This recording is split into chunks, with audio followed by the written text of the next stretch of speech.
Hola a todos, bienvenidos a Ecos de Occidente, el espacio donde desenterramos las raíces de nuestra cultura. Mi nombre es Diego Fernández Flores.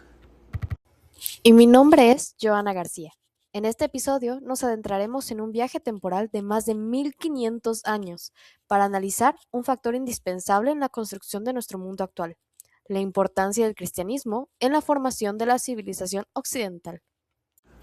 Así es, esta temática abarca una gran cantidad de aspectos, desde la historia política y económica hasta las transformaciones en el arte, la filosofía y la vida cotidiana europea.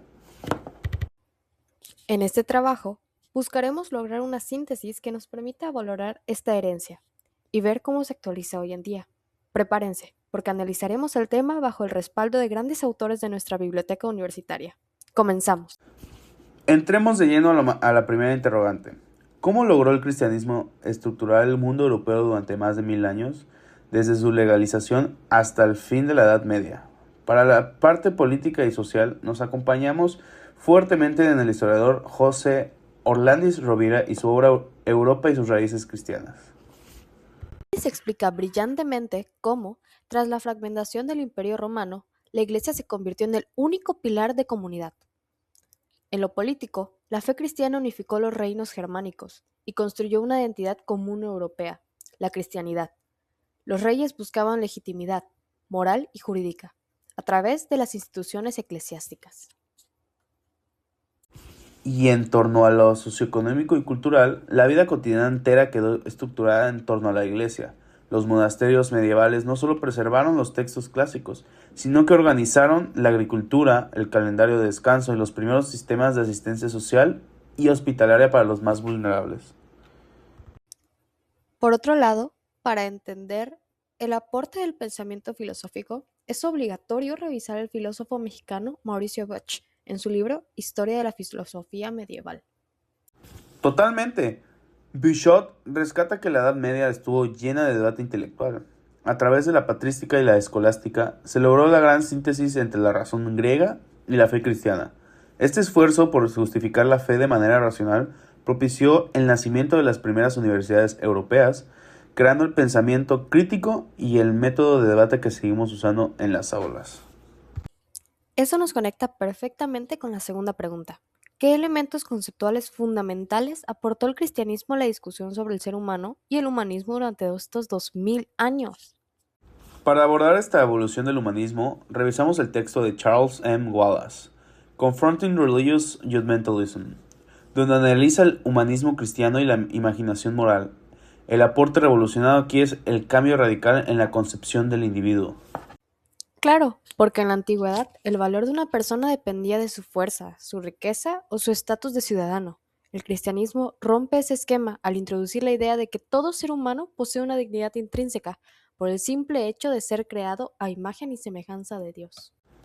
Exacto, de ahí se desprende el concepto de la igualdad espiritual. Ante Dios, el esclavo y el emperador tienen el mismo valor absoluto. Además, Wallace destaca cómo el cristianismo impulsa el libre albedrío, es decir, el ser humano ya no es una marioneta del destino o del Estado, sino un agente moral con responsabilidad individual y libertad de elección. Esta noción de libertad interior, junto con el mandato ético del amor al prójimo y la compasión, reconfiguró la moralidad de Occidente y sembró las bases filosóficas de lo que siglos más tarde conoceríamos como los derechos humanos. Es así como llegamos a la tercera pregunta. ¿Cuáles son los principales aportes del cristianismo a la actual civilización occidental y dónde los podemos identificar en el presente? Aquí es clave citar al célebre pensador Christopher Dawson. En su obra Christianity and European Culture, Dawson sostiene que la cultura occidental no puede entenderse si se le extirpa su componente religioso, porque este moldeó nuestras instituciones más profundas. Por ejemplo, en el ámbito de pensamiento y la ciencia, Dawson explicaba que la visión de un Dios creador y racional implicaba que el universo también era ordenado y seguía leyes lógicas. Esta premisa teológica fue el motor indispensable para el nacimiento de la ciencia experimental en Europa. ¿Y dónde más lo vemos actualizado hoy en día? Está en la estructura misma de nuestras leyes civiles, las cuales priorizan los derechos individuales sobre el poder absoluto del gobierno, herencia directa de la dignidad humana que mencionamos antes.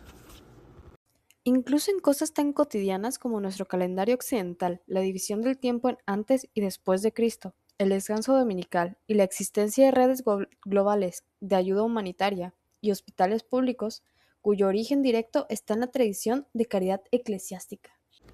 Para concluir, nuestra reflexión en equipo nos lleva a comprender que, más allá de las posturas o creencias religiosas personales en el siglo XXI, el ADN cultural de Occidente es profundamente judeocristiano. Así es, conocer esta historia de más de 1500 años de acciones, luchas y pensamiento nos permite entender por qué valoramos conceptos actuales como la libertad individual, la ciencia y la justicia universal. Agradecemos mucho su atención y esperemos nos vemos la próxima. Muchísimas gracias.